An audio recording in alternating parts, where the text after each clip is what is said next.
Hola, bienvenidos. Yo soy Rocío Rubio y bueno, les doy la más cordial bienvenida. El día de hoy tenemos al presidente de Toyota Motor de México, a Luis Lozano. Me da mucho gusto que estés aquí. Bienvenido. ¿Cómo estás, Luis? Al revés, estoy muy contento de estar aquí contigo. Quiero empezar contigo. Cuéntame un poco sobre cómo inició tu carrera. Sé que iniciaste en la parte de la legalidad en Toyota, pero antes cuéntame qué estudiaste, dónde estudiaste. Cuéntame un poco sobre ti. Claro, por supuesto. Bueno, para empezar, yo siempre fui un alumno que me gustó mucho el tema de la historia y todos estos rollos cuando era preparatoriano. Y entonces, para mí fue muy evidente desde chiquito que yo iba a ser abogado. Y entonces me estudié en la Anáhuac de México, en la Anáhuac que está ahora, le dicen Anáhuac del Norte, antes era la única Anáhuac. Estudié la carrera de Derecho. Y desde más o menos la mitad de la carrera empecé a trabajar en firmas de abogados. Trabajé siempre en firmas de abogados grandes, en la parte particularmente de temas corporativos. Y primero trabajé en Basham, Rynch y Correa, que es un despacho muy importante y muy antiguo de México. Y después de un tiempo me contrató otra firma que acababa de ser tomada por una firma americana que se llama Baker & McKenzie.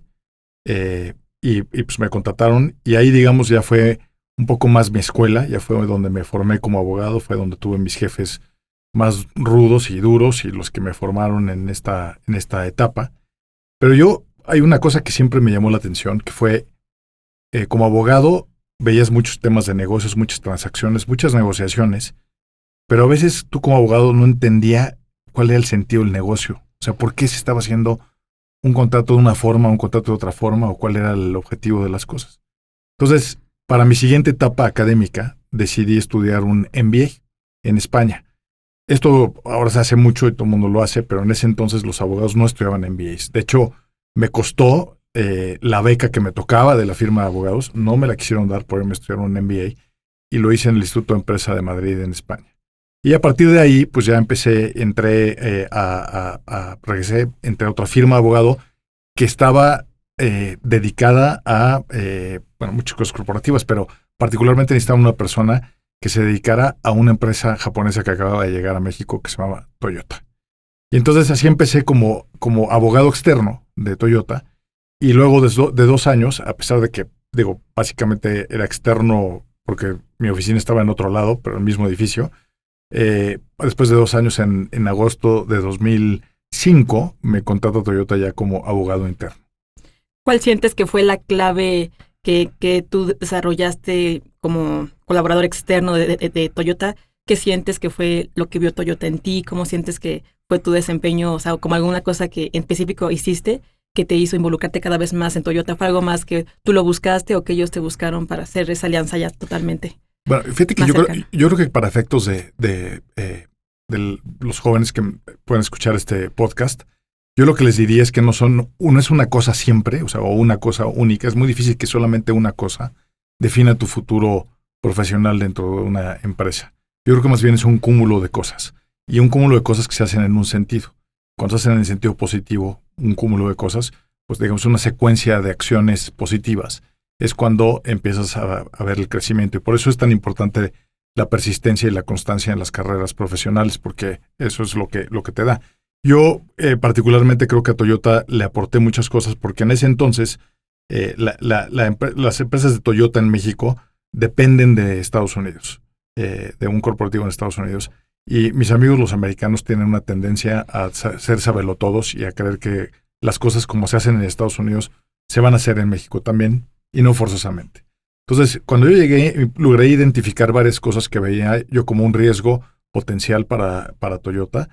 Y bueno, pues entonces fuimos estructurando y seguimos estructurando a la fecha mucho de la organización de Toyota, de cómo nació, para que Toyota sea una empresa muy sólida, que sea una empresa pues que no tenga muchos riesgos, que funcione de una manera adecuada. Y yo creo que por ahí estructuralmente fue uno de las acciones que me dieron esta oportunidad en Toyota. Me parece muy interesante que mencionas Estados Unidos y que ellos pensaban hacer las cosas de una manera, pero Toyota aquí en México, un país que sí tenemos muchas similitudes, ¿no?, con el país vecino del norte, pero como país aquí, ¿cuál sentiste que fue la fórmula que Toyota utilizó para adentrarse bien a este mercado y ser una marca tan importante y que tantos mexicanos tenemos un coche Toyota? Bueno, o sea, yo creo que el gran secreto de Toyota, sin duda, y esto me lo dijo alguien en tono de broma cuando yo entré a la empresa, que es, o sea, Toyota es una súper empresa que siempre va a vender coches, a pesar de nosotros, los que formamos parte de Toyota. Y me dio mucha risa su plática, porque efectivamente el secreto de Toyota no solamente es una filosofía profunda que está basada en el tema de respeto por la gente y de mejora continua, que sí verdaderamente vives muy intensamente cuando estás dentro de la empresa, sino que también, hay que decirlo, es el producto. Es una empresa que dedica mucho tiempo en investigación y desarrollo, que dedica muchísimo dinero, o sea, más de $1 millón cada hora, de cada día, de cada año, para hacer mejores productos, para llegar a mejores tecnologías, para ofrecer lo mejor hacia los clientes, los coches más seguros, los coches más limpios y aparte los coches más bonitos, los coches, o sea, es una empresa que se dedica a eso. Entonces, sin duda, no es tanto la estructura, esa es la forma de hacer negocio. Sin duda, la preferencia del cliente mexicano, como en Estados Unidos y como en otras partes del mundo, hacia el coche Toyota es el producto per se. Son grandes vehículos. Oye, Luis, y regresando un poquito a la parte de cómo iniciaste aquí en Toyota, creo que es súper interesante conocer esta parte de que estabas como externo, colaborador, la parte legal como abogado, y después entraste a Toyota y ahora eres presidente, y entrar de una carrera así que uno diría, bueno, igual y para los ingenieros quizás puede ser más directo, ¿no? La parte de automotriz, pero como abogado, cuéntanos un poco cómo fue esos primeros pasos, de cómo fuiste cada vez teniendo más responsabilidad y más, ahora sí que más peso en la empresa siendo abogado. Bueno, con muchísimo gusto. Mira, la primera es que entré al tema jurídico puro y duro, pero en ese entonces acababa de pasar un escándalo en el mundo de los negocios que se llamaba Enron, que era una empresa de energía que cometió una serie de temas de fraudes y empezó a exigirse mucho a las empresas el tema de compliance.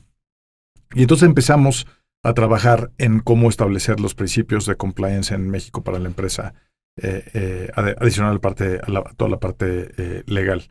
Y entonces, con el tema de compliance, pues vinieron otras nuevas responsabilidades, aprender a hacer otras cosas, aprender mucho, en ese sentido sí, aprender mucho a los americanos que tenían muchísimos temas ya establecidos. Y a la fecha, pues es tarea pendiente, o sea, en términos de seguir construyendo las estructuras adecuadas y seguir construyendo las estrategias que se amolden más hacia la idiosincrasia mexicana, pero bueno, a partir de ahí empecé con este asunto. Y después, pues resulta que estamos en un país, como tú bien sabes, que a diferencia de otros países, como puede ser Estados Unidos, otros países de Europa, pues tenemos mucho más dependencias regulatorias de los gobiernos. De la forma en que hacemos negocio, nosotros tenemos que utilizar una cosa que se llama el decreto automotriz, que es un instrumento público regulatorio de cómo se hacen negocios las empresas automotrices, cómo pueden traer vehículos e importar vehículos las empresas automotrices. Y pues al ser regulatorio, pues era evidentemente natural que lo manejara el abogado de la empresa. Y entonces así es como empecé a tomar una mayor fortaleza en el tema de las relaciones externas hacia los gobiernos. Me di cuenta en ese momento, porque teníamos dos empresas de Toyota en México, una que estaba en Tijuana haciendo manufactura y otra que está haciendo ventas, que es donde yo trabajaba en la Ciudad de México. Me di cuenta que estaban completamente desconectadas y que si queríamos tener esta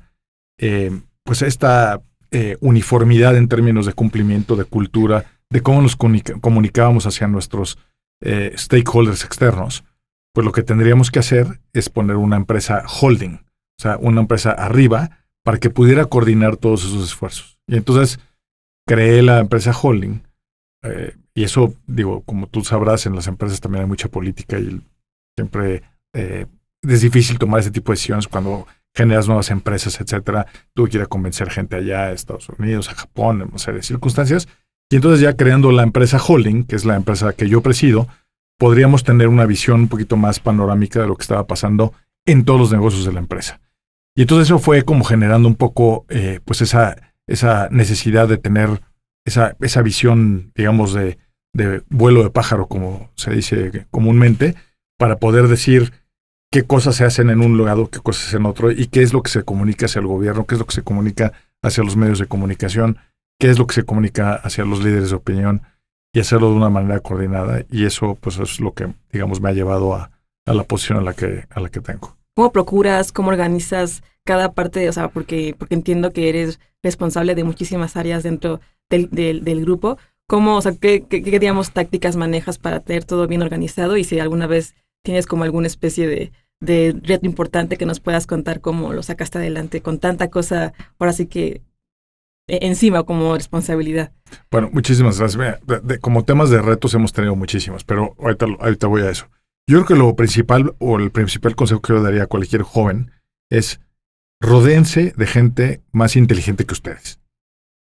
Esa es la cosa más importante, porque nadie puede ser experto en todo, pero sí te puedes unir o tener a tu responsabilidad a gente que es más inteligente en temas específicos que tú. Y entonces, de lo que se trata, yo creo que el liderazgo tiene que ver mucho con el tema del sentido común, pero con la atención y con la opinión de gente que sabe o que sabe más que tú sobre un área o es más inteligente que tú en términos generales o en un área específica, lo que sea. Entonces, el liderazgo para manejar una empresa del tamaño de Toyota y para manejar la cantidad de cosas que se nos presentan todos los días en términos de Toyota es eso, es tener un equipo muy potente, muy, muy potente. Y bueno, términos de retos, pues hemos tenido cualquier cantidad de retos. Yo nada más te quiero recordar que hemos tenido, para empezar, todos los cambios de gobierno siempre implican un reto, porque siempre pues se van a cambiar las personas que trabajan en las secretarías, siempre traes nuevos contactos, políticas completamente industriales, completamente distintas entre un gobierno o el otro. Y nosotros somos empresas que tendemos a ver la vida en términos de de largo plazo, de larga distancia. Entonces, Toyota es una empresa que está acostumbrada a decir, bueno, pues esos son estornudos en la vida, pero nosotros queremos ser la empresa más responsable o la empresa más respetada a largo plazo, la que más éxito tenga en términos de satisfacción de cliente. Y pues eso es lo que nos ha ido llevando a que esos retos, pues a veces se ven en el momento muy difíciles, pero que ya lo ves a la larga distancia y dices, bueno, pues es parte de la historia y es parte de cómo tenemos que ir trabajando hacia el futuro. Y justo esta parte de cómo diferenciar Toyota, la marca de Toyota, y ahorita que hay ya tanta competencia, ya la llegada de tantas marcas de autos de otras partes del mundo que vienen, siento yo que son una amenaza, por así decirlo, porque tienen ya una diferenciación como muy clara, la parte de la movilidad, de que ya son autos eléctricos, híbridos. ¿Cómo han manejado esta parte de diferenciar la marca Toyota y cómo se mantienen, digamos, fuerte con respecto a la competencia que está llegando ahora sí que de manera, pues muy abrupta, por así decirlo, al país? Mira, yo creo que, México está viviendo un momento muy interesante porque de alguna forma México es un laboratorio de lo que está pasando en el resto del mundo. ¿Por qué? Porque México es un país que tiene una economía muy abierta y por lo tanto puede importar vehículos de todos lados. En general somos amigos de todos los países del mundo. Tenemos un tratado de libre comercio muy relevante con Estados Unidos y con Canadá, que eso ha provocado el crecimiento de la industria automotriz en los últimos 30 años. O sea, ese es un poco, digamos, el entorno en el que estamos el día de hoy. Ahora, ¿qué es lo que viene y qué es lo que es interesante para empresas como Toyota? Es toda la industria está en un proceso de transformación hacia el futuro. Y yo siempre les digo a todo el mundo que si tú hicieras hoy una lista de las 10 marcas de coches que te vienen ahorita a la cabeza y que dices que son las más importantes del mundo, yo creo que en los próximos 8 o 10 años eso va a cambiar abruptamente y que solamente van a mantenerse dentro de ese grupo de las empresas tradicionales que tú me dirías en tu lista original, probablemente 3. ¿Por qué? Pues porque las transformaciones traen eso. Las transformaciones traen transformaciones desde el punto de vista tecnológico, las transformaciones traen cambios desde el punto de vista organizacional, cambios desde el punto de vista de visión de negocio hacia el futuro. Y entonces hay hoy una disyuntiva en cuanto a que todas las empresas que se quieren convertir, como lo es Toyota, en empresas de movilidad, tenemos que atender varios frentes. Y esos frentes son, pues, por ejemplo, el tema de conectividad. Y nosotros lo hacemos con base en una estrategia que le llamamos CASE. Es C-A-S-E, ¿no? CASE como en inglés, caso. Y la C tiene que ver con temas de conectividad, es decir, cómo se conectan el vehículo con el dueño, el vehículo con otros vehículos, el vehículo con la matriz, el vehículo con los datos que puede mandar para entender los comportamientos de los clientes para otras actividades. La A, que tiene que ver con la autonomía. Y entonces todo el mundo está feliz porque dicen que los coches ya no se van a manejar y se van a manejar solos. Pues no, hay gente que quiere manejar sus coches. Entonces, por eso ya hoy por hoy los vehículos que estamos manejando y que están en la calle ya traen en sí algunos equipos o ciertos niveles de autonomía. Pues esas autonomías se van a ir desarrollando un poquito más hacia el futuro y podrás escoger si quieres manejar tu coche o no tu coche. Pero tiene que ver mucho también con la seguridad, evidentemente, mientras los coches, o sea, van a tener unos sistemas de seguridad como los tenemos hoy, el Toyota Safety System, que garantizan que los vehículos puedan manejarse o puedan corregir actividades de los conductores. Luego tienes la S, que viene de Shared. ¿Por qué? Porque no todas las personas del mundo van a querer seguir comprando coches en el futuro. O sea, de hecho ya hay muchas ciudades donde, por ejemplo, los jóvenes, ¿para qué tienen coches? O sea, ciudades donde funciona muy bien el transporte público, que no es particularmente el caso de ninguna ciudad mexicana, pero ciudades donde, como Londres, como Tokio, como Madrid, donde el servicio de transporte público funciona tan bien, que realmente tú no necesitas tener un coche parado en tu casa durante una semana, pero sí lo podrías necesitar el fin de semana. Entonces, ¿vale la pena comprarlo? Pues igual vale la pena mejor tener rentas del corto plazo o rentas de largo plazo que puedas decir, oye, este fin de semana necesito nada más un coche para 2 personas, el siguiente fin de semana necesito una camioneta porque me voy con 8 amigos a la playa. O sea, ese tipo de movilidades y de modificaciones sean de esa manera. Y luego la última, que es particularmente, perdón que ya me extendí, pero es un poco largo esto, pero, la E, que tiene que ver con el tema de electrificación, que es, y hay un falso dilema y un falso debate en los medios hoy por hoy, que es, ¿te vas a volver eléctrico o no te vas a volver eléctrico? Pues nosotros pensamos que no forzosamente, o sea, pensamos que los coches eléctricos tienen una relevancia importante en términos de cómo vamos a reducir las emisiones de CO2 hacia el futuro y hacer vehículos más limpios, pero también tenemos otras tecnologías que son los híbridos eléctricos que han sido muy exitosos en México, donde hemos vendido pues, más de 140,000 vehículos y donde hemos reducido emisiones en México de CO2 de manera relevante. Los híbridos eléctricos conectables, que también son un intermedio ahí entre el eléctrico y el híbrido eléctrico, y los que vienen también hacia el futuro, que son los vehículos que están propulsados por hidrógeno. Pero si tú te fijas en todas estas, lo que te acabo de decir son opciones que debemos de darle a una persona que debe definir qué quiere, que es el cliente. Y ese es el centro de la estrategia de Toyota. Si bien tenemos que cumplir con regulaciones y tenemos que cumplir con todas las cosas que te he platicado, pues al final el cliente es el que va a tener la decisión final de si compra un coche con qué conectividad, con qué autonomía. Si lo compra o no lo compra, lo renta, o si lo compra eléctrico, lo compra híbrido eléctrico, de acuerdo a sus propias necesidades. Entonces, esa es un poco la estrategia de futuro de Toyota. El cliente, el entorno, y sí ser una empresa más limpia, más responsable y más respetada en el mundo.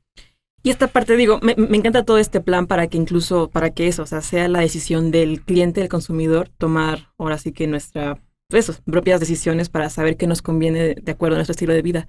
Pero ¿no sientes que quizás el entorno y lo que se está haciendo de quizás la presión de autos eléctricos, autos híbridos, sí dirijan más a que todo vaya para allá, para que en un futuro igual y desaparezcan los coches de combustión y que ya todo sea más de tema eléctrico? ¿Sientes que eso podría significar que sea una revolución en la industria automotriz? Yo creo que todavía hay mucho por verse.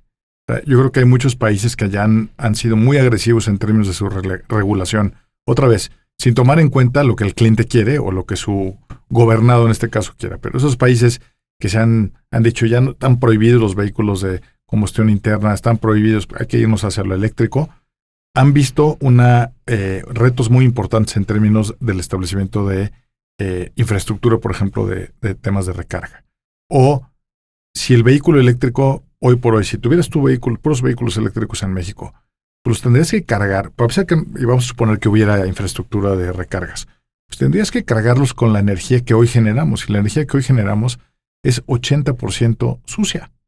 O sea, entonces, al fin, cuando tú haces todo el cálculo de todo el ciclo de vida del producto, ¿verdaderamente estás atendiendo este tema de la reducción de CO2?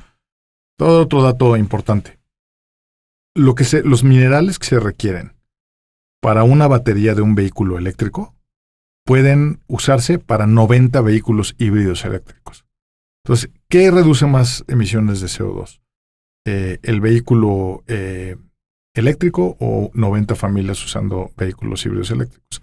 Entonces, creo que hay mucho por verse porque también en el caso de los vehículos de combustión interna hay ciertas evoluciones y ciertas inversiones en términos tecnológicos. Nos falta ver también qué van a hacer las otras empresas que también se dedican al tema, por ejemplo, de combustibles. Entonces, las eficiencias de muchos de vehículos y de combustión interna con uso de turbos y con uso de otro tipo de tecnologías, pues han llegado a ser pues, casi tan eficientes como otros vehículos.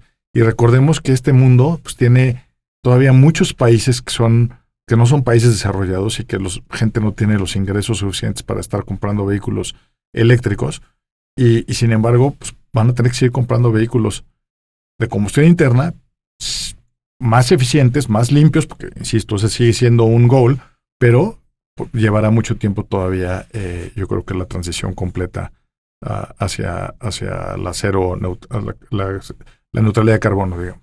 Y también tomar en cuenta que la ciudad, o sea, la ciudad aquí en México, yo siento que aún no está al 100 preparada para recibir este tipo de coches. O sea, es como es como analizar esa parte de qué tanto poner atención a la parte de si nos enfocamos más en autos eléctricos o híbridos, o tú sientes que en pocos años estará más como desarrollado esa parte de la infraestructura para mantener autos eléctricos aquí en la ciudad. Mira, yo creo que tienen que seguir trabajando porque, insisto, creo que el tema del vehículo eléctrico va a tener un papel preponderante en ese tema de cambio hacia la movilidad y hacia la electromovilidad en particular. Sin embargo, otra vez, o sea, hoy por hoy, esa decisión en la que tú me estás diciendo, lo estás diciendo desde el punto de vista del cliente. Es decir, si tú tuvieras hoy un vehículo eléctrico o un híbrido eléctrico, ¿qué es lo que te convendría a ti? Pues gasolineras hay en todas las esquinas y pues, como sabes, el vehículo híbrido eléctrico tiene un motor de gasolina que ayuda a la carga del motor eléctrico y que reduce sustancialmente en condiciones de ciudad hasta el 54% de las emisiones de CO2 a la atmósfera y de otros gases hasta 90%. Entonces, pues hoy por hoy, con ese vehículo tú puedes seguir contribuyendo, pero aparte no va a frenar o no va a cambiar tu estilo de vida, va a cambiar tus hábitos. En el otro caso, sí cambia un poco más los hábitos, porque evidentemente ahora tienes que buscar cargadores que son pocos, como tú acabas de decir. La Ciudad de México todavía no tiene pues, una red de cargadores relevantes. Tampoco Estados Unidos, por cierto. O sea, está muy zonificado ese asunto. Y lo que se ha visto en Estados Unidos es que mucha gente que se ha cambiado al vehículo eléctrico se empieza a sufrir este tema de cambios de hábito de vida, porque ahora no puedes ir a la carretera, porque tienes que pensar si te paras en no sé dónde para cargar o no cargar. Pues esas son cosas que hay que pensar y que no solamente con una regulación se arreglan, porque al fin y al cabo el cliente es el que manda. ¿Cómo ves tú esta parte de liderazgo, como ya lo mencioné anteriormente, con tanta responsabilidad, tantas áreas que están ahora sí que en tu cargo? ¿Cuál ha sido, si se puede llamar, secreto o clave para regirte entre tantos equipos y que las cosas, digamos, fluyan? Sé que mencionaste la parte de rodearte con gente que sea más inteligente que tú, pero igual en la parte humana, en la parte de la gestión, ¿cuál es tu perspectiva de qué es lo que funciona? Pues mira, primero déjame decirte que trabajar en un lugar donde tú tienes la comunión de la filosofía de la empresa, o sea, comulgas con esa filosofía de la empresa, es una cosa muy relevante y yo soy muy afortunado en ese sentido porque, como te decía yo hace rato, Toyota tiene dos pilares y uno de los pilares es el respeto por la gente y el otro pilar es el tema de la mejora continua. Entonces, somos una empresa que desde el punto de vista del pilar de la mejora continua, dentro de la cultura de la empresa, estamos siempre retándonos a ver, esto lo pudimos haber hecho mejor. Cuando tengo juntos con mi equipo porque pasó un evento, pasó alguna situación, siempre hay reuniones después para hacer una como revisión y una autocrítica de qué fue lo que falló y qué es lo que no debe fallar hacia el futuro. Y no está visto esto como una forma, pues para pegarle a la motivación de la gente o echar culpas, no. Se hace de una forma fría en la que todo el mundo dice, no, sí, pudimos haber hecho esto mejor, fue mi culpa, tal. Y es muy natural y pues tiene muy orgánica la manera en que la gente aprende de sus propios errores a la hora que haces este tipo de reuniones, porque, insisto, sin apuntar dedos y eso. Y en el caso del respeto por la gente, pues eso es está conectado. La gente no puede apuntar dedos tampoco del lado contrario, pero estas dos funciones yo creo que son clave para tener una empresa que sabe corregir el camino en el momento en el que se equivoca. Y para mí los errores, y esa es parte de la comunión que yo tengo, y esto es un poco más visto desde mi punto de vista, yo creo que los errores son siempre pues, aceptables. La gente se equivoca, yo me equivoco, todo el mundo se equivoca, y cuando los errores tienden a ser de buena fe y eso, solamente hay que parar, reconocerlos, arreglar el problema y corregirlos hacia el futuro. El problema son cuando los errores no son de buena fe, ¿no? Y esos son cuando son los errores inaceptables, y eso creo que también hay que decirlo, cuando los errores tienen malicia o dolo, o cuando los errores son reiterativos, pues entonces es cuando hay que tener una corrección mayor, o hay que tomar otro tipo de medidas para arreglarlos. Pero viéndome hacia el tema cultural, y creo que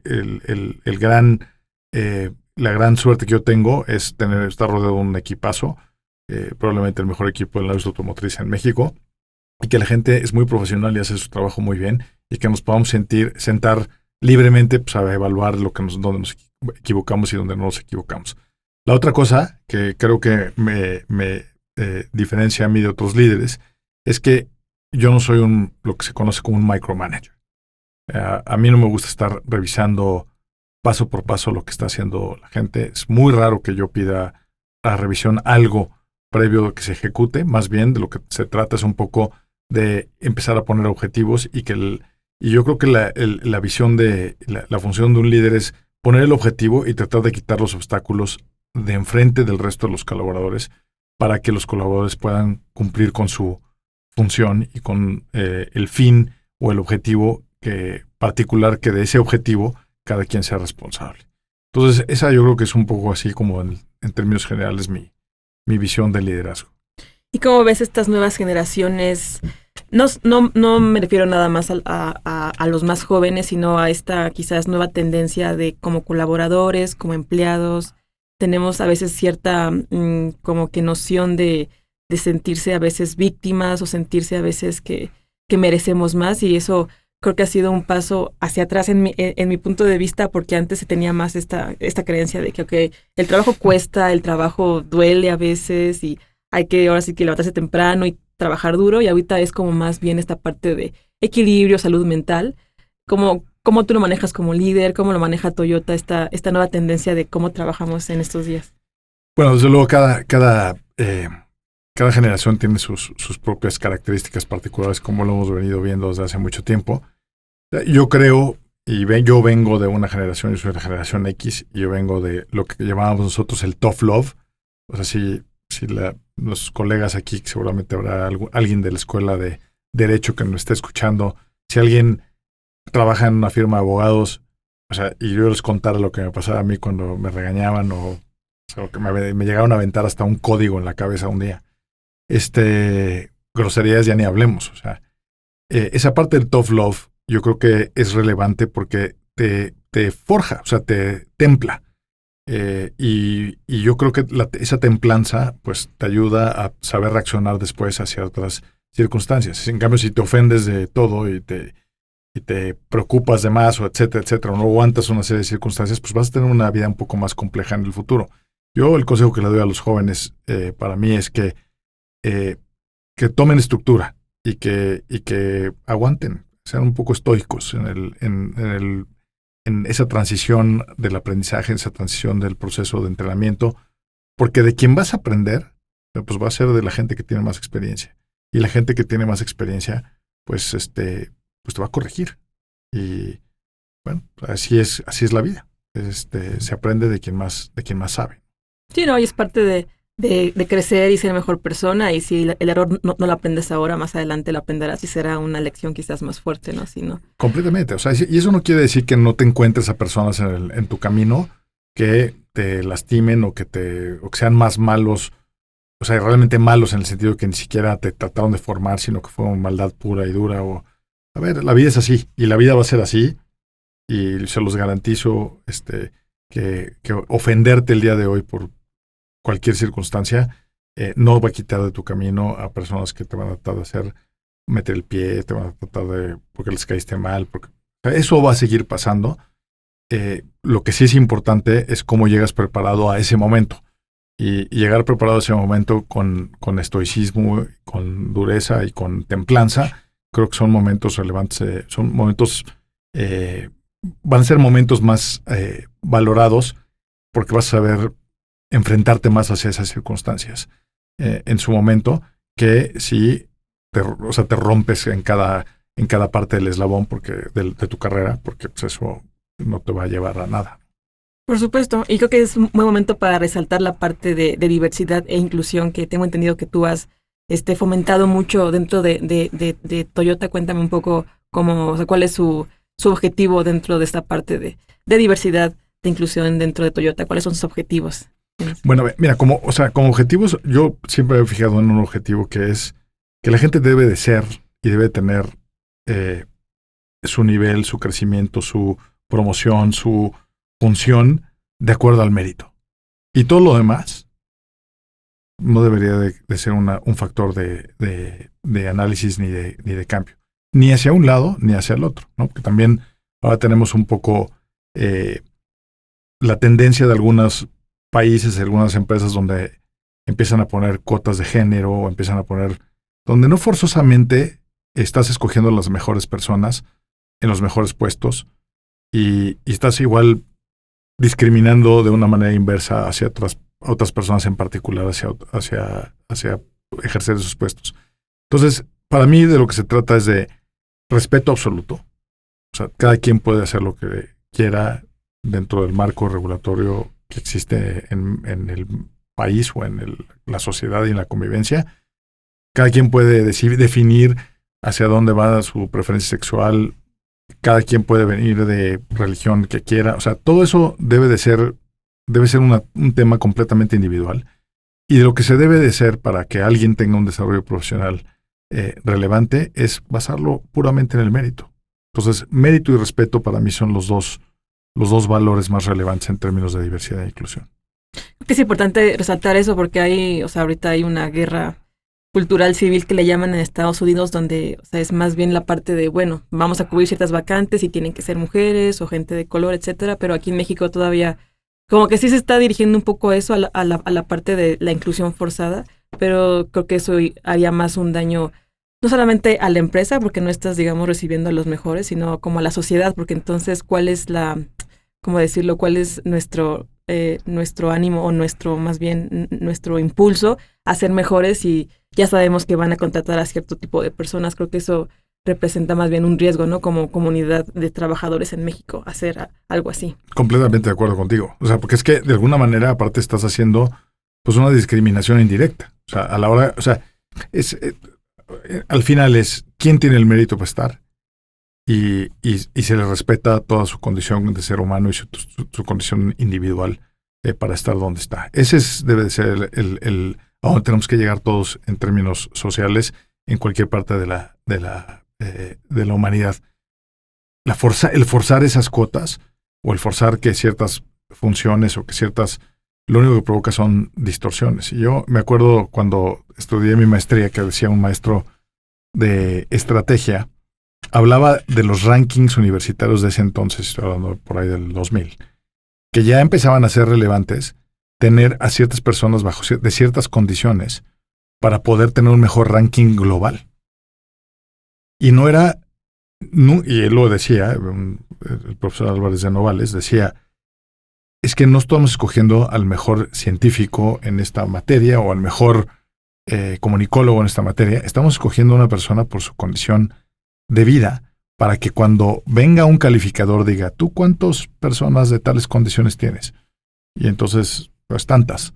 Muy bien, entonces estás mejor que la universidad de enfrente porque si eso verdaderamente es como funcionan los rankings universitarios y estamos hoy sentados en una de las mejores universidades de México, pues tú imagínate, o sea, la tragedia que puede ser para una universidad como esta, como la UP, que ha dedicado, décadas en términos educativos, no solamente en México, sino en España, en generar conocimiento, generar universidades e instituciones como el IES, como el OP, y de repente, pues llegue aquí el compadre de enfrente y porque tenga una política más inclusiva, cumple con ciertas cuotas que no forzosamente tiene que ver con la contundencia que da el conocimiento, con la contundencia que da la academia o la enseñanza, de repente se coloque en un mejor lugar que la UP.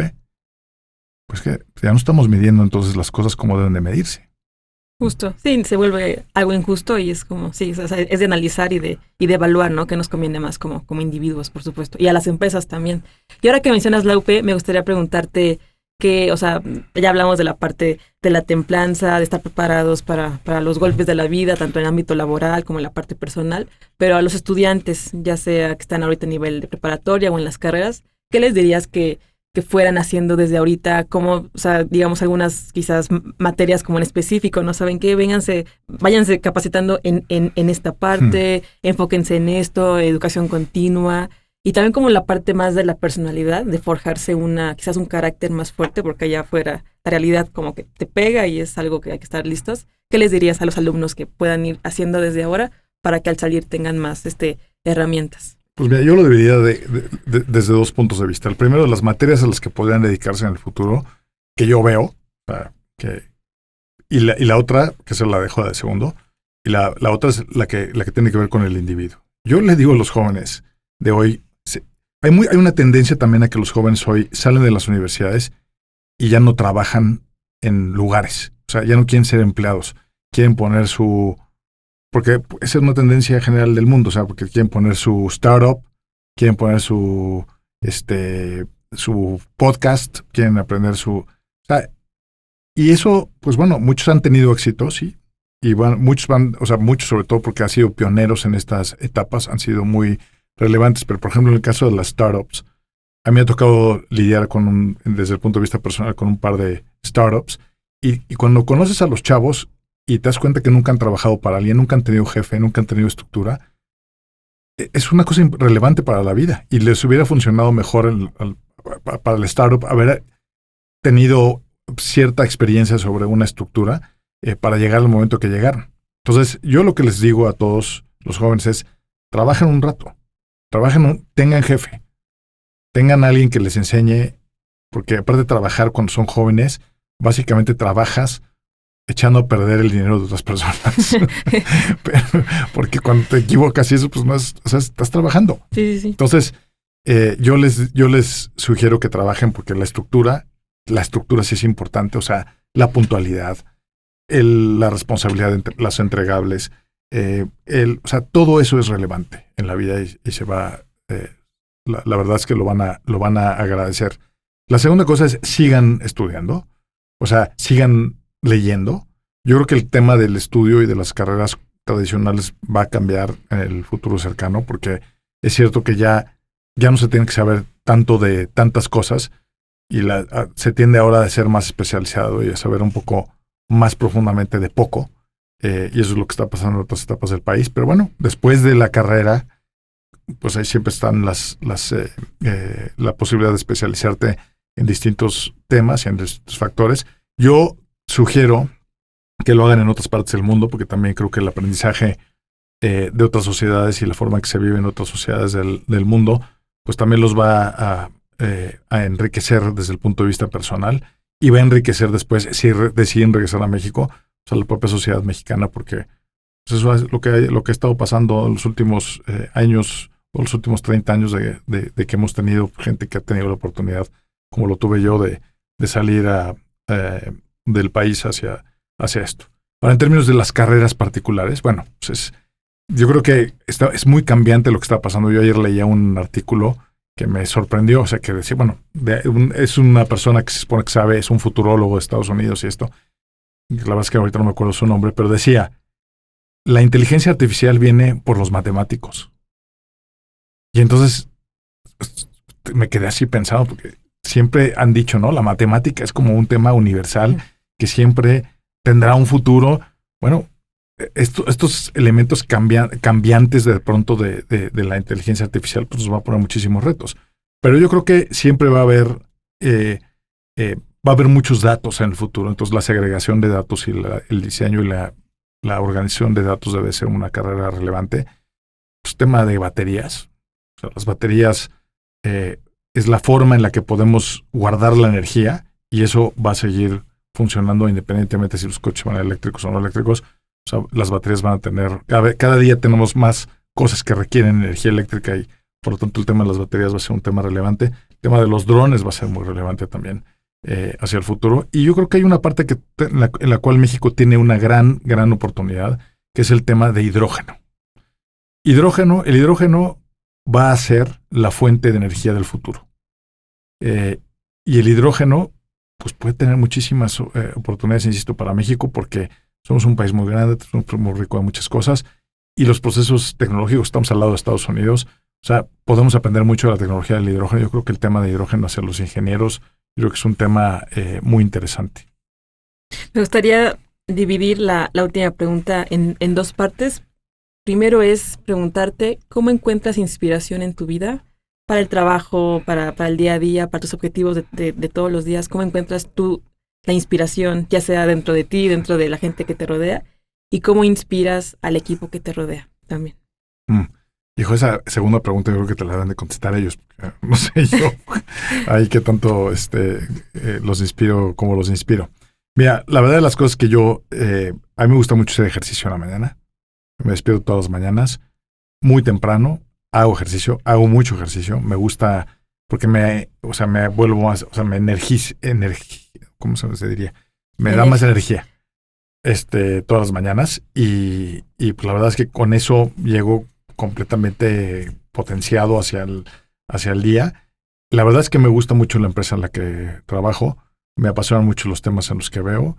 Soy un tipo que me gusta pelearme por las cosas por las que defiendo, no me dejo y siempre he sido como un medio guerrero en ese sentido. Aquí no me dejan mentir mis colaboradores que me ven desde la cabina, que yo me gusta pelear por las cosas que por las que voy. Y yo creo que esa es parte de la cosa que puede ser que contagie. O sea, a veces cuando trabajas en estructuras corporativas o trabaja la gente en el gobierno, esto que sirva para un consejo también para los estudiantes que me ven, a veces las estructuras son muy grandes y la gente tiende en estas estructuras tan grandes o a flotar o a liderar. Y yo creo que hay que tener persistencia, hay que tener objetivos, hay que tener decisión y no hay que tener miedo a pelearse por temas de los que uno cree dentro de las compañías. Y yo creo que esa es la parte de mi personalidad que pues probablemente más influya en mis colegas en toda la empresa. Pues Luis, te agradezco muchísimo el tiempo que nos regalaste, el espacio, la confianza. Fue un honor tenerte aquí. Fue muy interesante escuchar tu historia, tu experiencia. Te agradezco mucho. Esperamos tenerte próximamente en otro episodio de Somos Inspiración. Y bueno, quiero agradecerles a ustedes por escuchar este podcast. Yo soy Rocío Rubio, directora digital de Líderes Mexicanos. Quiero agradecer a la UP por el espacio, al equipo aquí en la cabina y esperamos tenerlos muy pronto en otro episodio aquí de Somos Inspiración. Muchas gracias.